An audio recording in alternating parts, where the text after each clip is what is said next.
नमस्कार मंडळी, आपण परत आलो आहोत आपल्या गावरान कोंबड्याच्या गोठ्यामध्ये.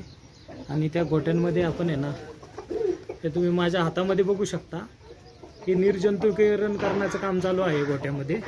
कोंबड्या आता चरायला मोकळ्या सोडलेल्या आहेत. तुम्ही बघू शकता की निर्जंतुकीकरणासाठी काय 15 लिटरचा पंपच गरजेचा नाही आहे.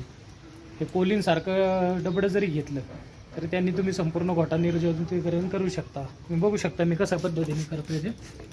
हे असं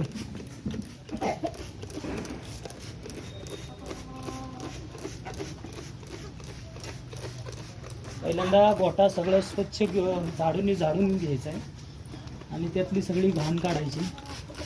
काय करायचं आहे, आजूबाजूला जे खाद्य सोडून, खाद्याची आणि पाण्याची भांडी सोडून त्याच्या आजूबाजूनी संपूर्ण हे आपल्याकडं औषध आहे. हे तुम्ही बघू शकता. कोंबड्यांचा शेड फवारण्यासाठी हे तुम्ही औषध वापरू शकता. कार्लोसिन TH म्हणून औषध आहे आणि ते 500 ml मध्ये मार्केटला भेटतं 400 रुपयामध्ये. तर ते घ्यायचं आहे आणि कोंबड्यांचा संपूर्ण गोठा निरोगी ठेवायचा आहे. तुम्ही बघू शकता की आपल्याकडे आता 60-70 कोंबड्यांचा वाण आहे. अस्सल प्युअर गावरान कोंबड्या आहेत. ते त्यातून अंडी उत्पादन आपण करू शकतो.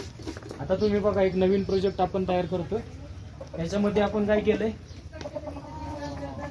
ही कोंबडी बसवण्याचं काम केलेलं आहे. ही तुम्ही 21 अंडी आपली बघू शकता. अतिशय व्यवस्थित पद्धतीने खाली लिंबाचा पाला, हळद आणि भुस्सा टाकलेला आहे. तर ती कोंबडी आपण आता बसवणार आहोत. श्रावण महिना चालू झाल्यामुळे अंड्यांना देखील मागणी जास्त राहत नाही. सगळे देवपूजेला लागतात. त्या अनुषंगाने ही पिल्लाचा उत्पादनाचा आपला भाग आहे. धन्यवाद. पुन्हा भेटू द्या नवीन व्हिडिओमध्ये. जय शिवराय, जय शंभूराज.